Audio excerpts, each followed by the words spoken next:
Baseball in the Boroughs is brought to you by Verizon. With my plan, get exactly what you want and only pay for what you need. The Mets start their 4-game series against the Braves tonight out in Queens. So let's get caught up with the storylines with Subway to Shea podcast host Anthony Rivera. Anthony, thanks for hopping back on with this, man. Last time you had the don't worry, be happy tie-dye. Now you're in all black. I hope you're not trying to foresee anything because they've got the first place Braves at home.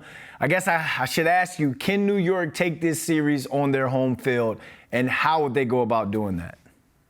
It's going to be really tough, especially with this Braves team. They're 20.5 games up on the Mets, so you could definitely forget about any chances of a turnaround in the division.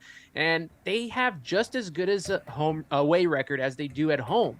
5-5 in their last 10, though. So maybe the Mets can sneak split the series. I don't know if they can win the series. You got Olsen, who's playing so well, 40 home runs, 101 RBIs. Acuna's batting .340. His OPS is through the roof. Even Michael Harris is contributing, and he struggled at the beginning of the season. So the Mets have a tough task for them if they want to try to win this series. I want to get game 1 first, and then we'll think about game 2 of the doubleheader and moving forward.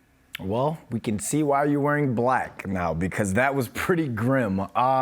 Let's talk about those Atlanta Braves bats, because the Mets are going to have Tylor Megill on the mound tonight. He wasn't that effective in his last outing against the Orioles. So can he shut down these Atlanta bats, and how does he go about doing that?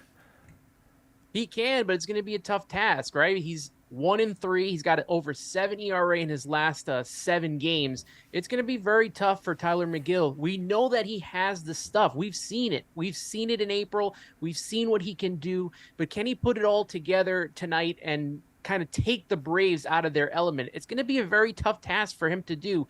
The Braves are so smart at the plate, and they know how to work the counts. So they're going to be a tough out for Tylor to get himself going.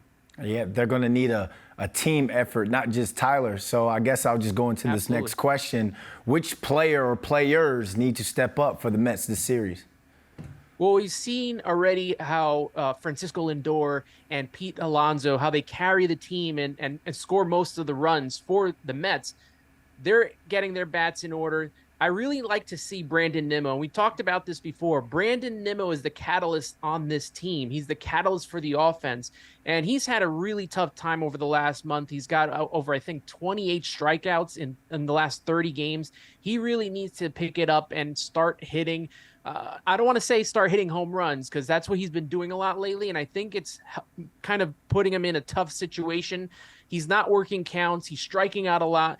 If Brandon Nimmo can be that catalyst that we know he's been throughout his career, the Mets are going to score runs, and they're going to get a lot of help from Lindor, who's really turned it up, and the Polar Bear, who's been outstanding over the last 30 days. Well, it all goes down tonight at Citi Field. And all black Anthony, thanks for joining us. It's the blackout tonight. Gotta represent. Thank you so much, Brandon. Appreciate you.